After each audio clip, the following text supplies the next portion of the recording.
Puji Tuhan, salam sejahtera dalam kasih Tuhan Yesus Kristus. Keluarga GPDI El Shaddai yang saya kasihi. Mari kita sama-sama kembali merenungkan firman Tuhan di dalam renungan 79. Kita sampai kitab 1 Tawarikh 20 dan 2 Samuel 11 dan 12. Saya tidak akan membacakan semuanya, tapi dengan singkat kita tahu dalam 2 Samuel 11 itu menceritakan tentang Daud dan Batsyeba. Daud dan Batsyeba, dan di dalam ayat 12 kita melihat Nathan memperingatkan Daud sehingga Daud menyesal. Dalam pasal 11 itu Daud sudah berdosa kepada Tuhan. Dia sudah berzinah dengan Batsyeba. Dan kita melihat kita bisa menyembunyikan dosa kita terhadap manusia sehingga manusia tidak tahu. Mereka tidak tahu, tetapi kita tahu bahwa bisakah kita menyembunyikan dosa kita di hadapan Allah. Karena Allah itu Allah Maha Tahu. Sampai kemana kita menyembunyikan dosa kita, Allah itu tahu. Allah Maha Tahu. Sesudah berzinah dengan Batsyeba, Daud diam-diam saja selama beberapa waktu. Dia tidak mengakui dosa-dosanya di hadapan Allah. Dia diam dan dia tidak minta ampun kepada Allah. Namun dari Mazmur 32 kita melihat bahwa Daud itu merasa menderita juga bila menyimpan dosa-dosanya. Di dalam Mazmur 32 itu Daud berkata dalam ayat pertama dan kedua, berbahagia orang yang diampuni pelanggarannya, orang yang dosanya ditutupi. Berbahagialah manusia yang kesalahannya tidak diperhitungkan Tuhan dan yang tidak berjiwa penipu. Dan kalau kita melihat dalam ayat 5 dikatakan, dosaku ku beritahukan kepadamu dan kesalahanku tidakkah kau sembunyikan. Aku berkata, aku akan mengaku kepada Tuhan pelanggaran-pelanggaranku, dan engkau mengampuni kesalahan karena dosaku.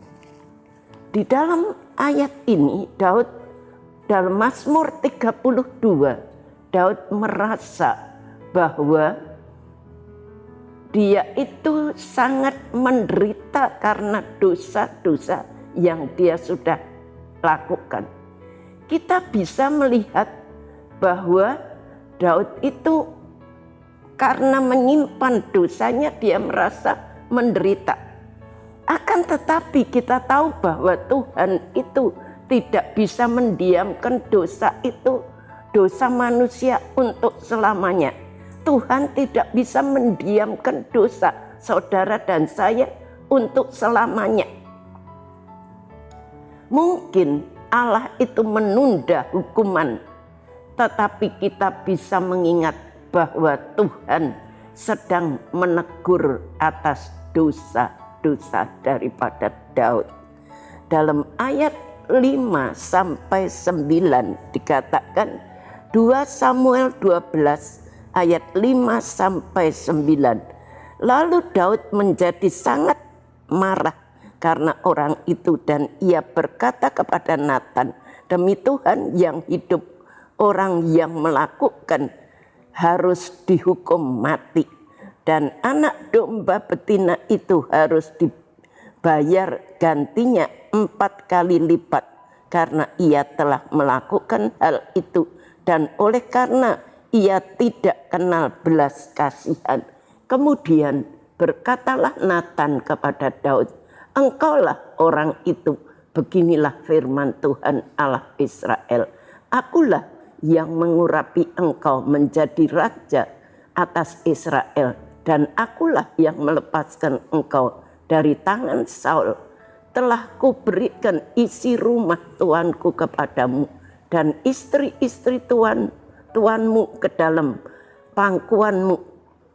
Aku telah memberikan kepadamu kaum Israel dan Yehuda, dan seandainya belum cukup, tentu ku tambah lagi ini dan itu kepadamu. Mengapa engkau menghina Tuhan dengan melakukan apa yang jahat di matanya? Uria orang Het itu kau biarkan ditewaskan dengan pedang. Istrinya kau ambil menjadi istrimu, dan ia sendiri telah kau biarkan dibunuh oleh Bani Amon. Kita melihat dosa daripada Daud. Walaupun dalam beberapa waktu dia menyembunyikan dosa itu, dia tidak mengakui dosanya di hadapan Allah. Tetapi di dalam pasal yang ke-12 ini, dia ditegur lewat Nathan yang memberi satu perumpamaan tentang seorang kaya yang mempunyai sangat banyak kambing, domba, dan lembu dan sebagainya. Lalu si miskin itu mempunyai selain dari seekor anak domba betina kecil yang dipeliharanya, anak domba itu menjadi besar padanya bersama-sama dengan anak-anaknya. Maka dari suapnya dan minum dari pialanya dan tidur di pangkuan seperti seorang perempuan baginya. Dikatakan pada suatu waktu orang kaya itu mendapat tamu, dan ia merasa sayang mengambil seekor dari domba-dombanya atau lembunya untuk memasaknya bagi penggembara yang datang kepadanya. Jadi ia mengambil anak domba betina kepunyaan si miskin itu dan memasaknya. Dia memberi satu perumpamaan, itu adalah perbuatan daripada Daud. Dan kita melihat pada waktu Daud mendengar hal itu, maka dia mengatakan orang kaya yang melakukan kejahatan itu harus dibunuh. Dan Nathan berkata, itu adalah engkau sendiri. Dalam ayat 13. Lalu berkatalah Daud kepada Nathan, aku sudah berdosa kepada Tuhan. Dan Nathan berkata kepada Daud, Tuhan telah menjauhkan dosamu itu, engkau tidak akan mati. Jadi Daud mengakui dosanya. Dia berdoa, dia minta Nathan memberitahu bahwa Tuhan sudah mengampuni dosanya. Dosa Daud kemudian mendatangkan hukuman. Dosa seksual akan melanda keluarga daripada Daud, itu ditulis dalam ayat 11 dan 12. Beginilah firman Tuhan, bahwasanya malapetaka akan kutimpakan ke atasmu yang datang dari kamu ke atasmu, yang datang dari keluargamu sendiri. Aku akan mengambil istri-istrimu di depan matamu dan membiarkan kepada orang lain, orang yang tidur dengan istri-istrimu di siang hari. Apa yang sudah diperbuat oleh Daud, dia akan mendapat balasannya yang dia sudah lakukan. Dia melakukan perzinahan dengan istri daripada Bathsheba, dan akhirnya istrinya dia, keluarganya dia juga dipermalukan di depan banyak orang dan di hadapan Tuhan dalam ayat 24 dan 25. Kemudian Daud menghibur hati Batsyeba istrinya. Ia menghampiri perempuan itu dan tidur dengan dia. Dan perempuan itu melahirkan seorang anak laki-laki. Lalu Daud memberi nama Salomo kepada anak itu. Tuhan mengasihi anak itu. Dan dengan perantaraan Nabi Nathan, ia menyuruh menamai anak itu Yedija, oleh karena Tuhan. Kita melihat Allah itu Allah yang penuh dengan kemurahan. Dosa harus ditanggung sendiri. Tetapi Allah selalu mengampuni dosa-dosanya. Kalau kita mengaku segala dosa kita, maka Allah mengampuni. Dosa Daud memang mendatangkan hukuman yang berat. Tetapi Allah yang penuh anugerah itu tidak mencurahkan, tidak menghancurkan hidup daripada Daud sehingga ia masih bisa mengalami berkat Allah. Allah kembali memberikan Daud seorang anak yang diberi nama Yedija atau Salomo. Dan kita melihat kisah dosa dan pengampunan Allah memang banyak terdapat di dalam Alkitab.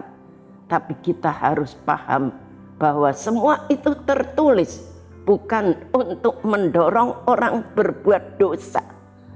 Tetapi kita harus menghindari dosa karena dengan cara apapun bila kita jatuh ke dalam dosa, kita tahu bahwa Kristus telah menanggung dosa-dosa kita di atas kayu salib. Maka datang kepadanya dan kita merupakan satu-satunya jalan yang terbaik untuk kita mendapatkan pengampunan dosa. Sebab itu kalau ada di antara kita yang sudah melakukan kejahatan apapun juga, kita datang, kita minta ampun kepada Tuhan. Kita mengaku di hadapan Tuhan dan mohon pengampunan segala dosa-dosanya. Maka Allah akan mendengar dan mengampuni dosa kita. Tema hari ini yaitu pengakuan dan pengampunan dosa. Biarlah kita, kalau ada di antara jemaat Tuhan yang sedang berdosa, mungkin kita berusaha untuk menutup-nutupi dosa itu. Orang lain tidak tahu. Tetapi di hadapan Allah semua itu terbuka. Dan Allah mengetahui setiap perbuatan kita. Sebab itu mari kita berhati-hati sebagai orang percaya. Kalau kita sudah melakukan dosa di masa-masa yang lampau, mari kita mengaku di hadapan Tuhan. Dan kita tahu Allah yang penuh dengan pengampunan. Dia akan mengampuni segala dosa-dosa kita. Sekian firman Tuhan. Mari kita berdoa. Bapa yang ada di dalam surga, kami mengucapkan syukur kepadamu. Engkau sudah memberikan firman-Mu kepada kami. Mengingatkan kepada kami untuk kami hidup suci, hidup benar di hadapan-Mu. Tolong keluarga GPDI El Shaddai, biar ajar kami senantiasa hidup di dalam kekudusan, kesucian.